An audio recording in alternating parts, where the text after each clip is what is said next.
Hello दोस्तों, तो जैसा कि आप सभी को पता है यूपी पुलिस के फर्स्ट शिफ्ट का पेपर समाप्त हो चुका है। आज 25 तारीख है, तो आइए हम लोग उसके जीके जीएस के क्वेश्चंस को देख लेते हैं कि क्या पेपर में पूछा, आपने क्या मार्क करके आए हो, आपका क्वेश्चंस कितना सही है। आइए देख लेते हैं।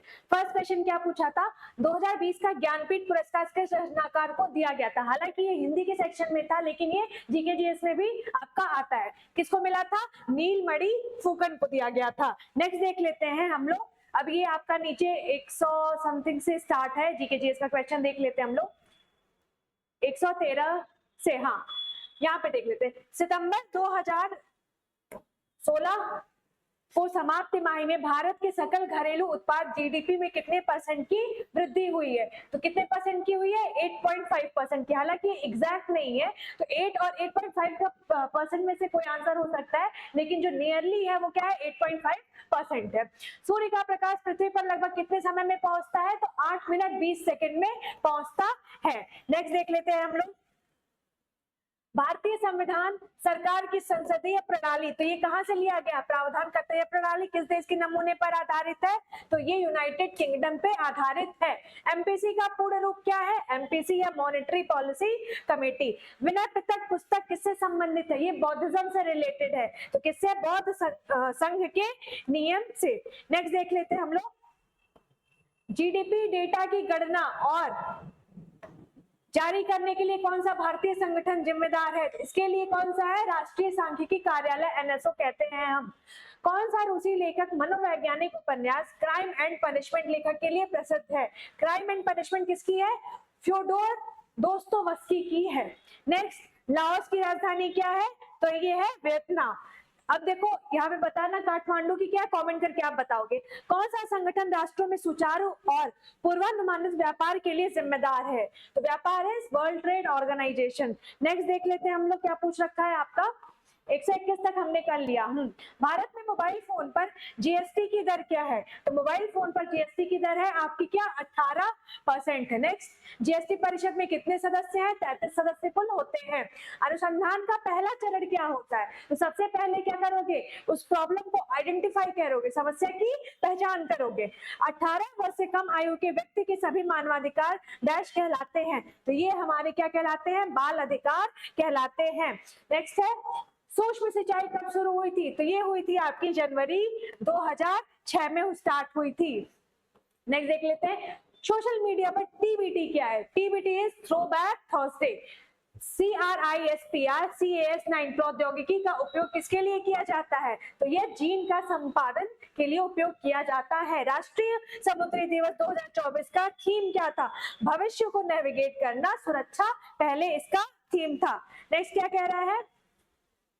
कह रहा है कि आपका पूर्व परीक्षण सम्मेलन का मुख्य लक्ष्य क्या होता है? इसका मुख्य लक्ष्य होता है परीक्षण की तैयारी और निपटान विकल्पों पर चर्चा करने के लिए सोशल मीडिया जैसे इलेक्ट्रॉनिक साधनों या तरीकों के उपयोग के माध्यम से डराने, धमकाने, उत्पीड़न करने, बदनाम करने या किसी अन्य प्रकार के मानसिक पतन का कार्य क्या कहलाता है? तो ये हमारा कहलाता है साइबर धमकी, जिसको हम इंग्लिश में क्या कहते हैं? साइबर बुलिंग कहते हैं। नेक्स्ट देख लेते हैं हम लोग। भविष्य में वैश्विक अर्थव्यवस्थाओं को आकार देने में आर्टिफिशियल इंटेलिजेंस की क्या भूमिका रही है? इसको हम लोग ऑप्शन एलिमिनेशन से भी कर सकते हैं, लेकिन आप लोग यहाँ पे क्या आपका ऑप्शन होगा देख लो। यह नवाचार, उत्पादकता और आर्थिक विकास को प्रेरित करता है। भारत में महात्मा गांधी के नेतृत्व में सत्याग्रह का पहला सफल उदाहरण क्या था? तो सबसे पहला ये चंपारण था। नेक्स्ट है, भारत छोड़ो आंदोलन किसके जवाब में शुरू किया गया था? तो यह क्रिस्प मिशन के फेल्योर के उसमें करा गया था आपका। किसके जवाब में? क्रिस्प मिशन के। ठीक है, नेक्स्ट देख लेते हैं हम लोग। भारतीय संविधान का कौन सा अनुच्छेद नए राष्ट्रों के गठन और मौजूदा राज्यों की क्षेत्रीय सीमाओं या नामों में परिवर्तन का प्रावधान करता है? तो ये अनुच्छेद 3। रबी की फसलें सर्दियों में अक्टूबर से दिसंबर तक बोई जाती हैं और गर्मियों में अप्रैल से कब तक काटी जाती है? तो अप्रैल से जून तक ये काटी जाती हैं। भारत में राष्ट्रीय सुरक्षा गार्ड का उद्देश्य क्या है? इसका उद्देश्य है आपका आतंकवाद विरोधी और अपहरण विरोधी अभियान चलाना। इसको भी आप लोग ऑप्शन एलिमिनेशन से आराम से कर सकते हो। ऑप्शन एलिमिनेशन से कैसे चीजें होती है? ये हमारे चैनल पे बताई जाती हैं। चलो नेक्स्ट देख लेते हैं हम लोग निम्नलिखित में से कौन सा पदार्थ मुख्य रूप से अम्लीय वर्षा के लिए जिम्मेदार है? तो ये है आपका कौन सा? Sulphur dioxide. कौन सा देश पवन ऊर्जा का दुनिया का सबसे बड़ा उत्पादक है? चाइना। कहाँ है ऑप्शन? चाइना।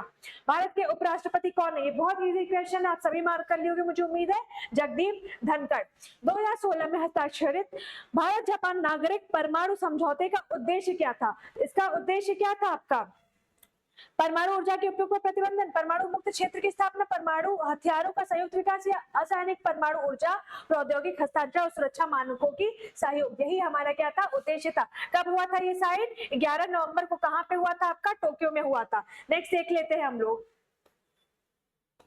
हाँ, किसी क्षेत्र के अंदर और बाहर लोगों की आवाजाही को क्या कहा जाता है? तो ये आपका माइग्रेशन कहा जाता है, प्रवास कहा जाता है। अलीगढ़ मुस्लिम यूनिवर्सिटी एएमयू की स्थापना कब हुई थी? 1875 में हुई थी। किसने की थी? सर सैयद अहमद खान ने की थी। उत्तर प्रदेश का कौन सा शहर हिंदी और संस्कृत भाषाओं में विशेषज्ञता वाले शैक्षिक संस्थानों के लिए जाना जाता है? तो ये हमारा कौन सा है? वाराणसी।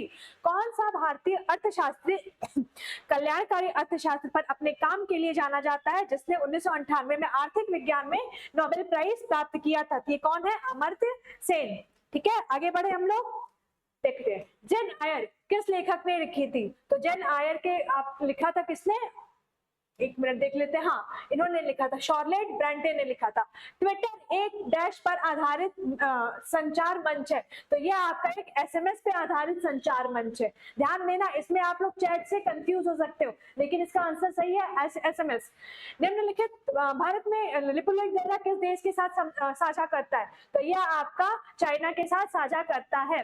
दक्षिण कोरिया में कौन सी मुद्रा का उपयोग किया जाता है? तो वॉन का उपयोग किया जाता है। इसकी आपका कैपिटल क्या है? ये आप लोग हमें कमेंट करके बताओगे। दक्षिण कोरिया का आक्रमण वह होता है जब कोई कंप्यूटर सिस्टम या नेटवर्क कंप्यूटर वायरस से संक्रमित हो जाता है। इसको हम लोग क्या कहते हैं? मालवेयर कहते हैं। आप लोग फिशिंग से कुछ लोग कंफ्यूज हो गए, बट फिशिंग में आपका दूसरा होता है, उसमें आपका ईमेल वगैरह आती, कॉलिंग के थ्रू की जाती है। तो मुझे उम्मीद है आप लोग सही ज्यादा से ज्यादा मात्रा में क्वेश्चंस करके आए होंगे, और कितने आपका स्कोर बन रही है आप हमें कमेंट करके बताओगे। बाकी आपके मैथ्स, रीजनिंग, इसका भी डिस्कशन आपका इसी चैनल पे हमारे मिलेगा। आप हमारे चैनल के साथ जुड़े रहिए। धन्यवाद।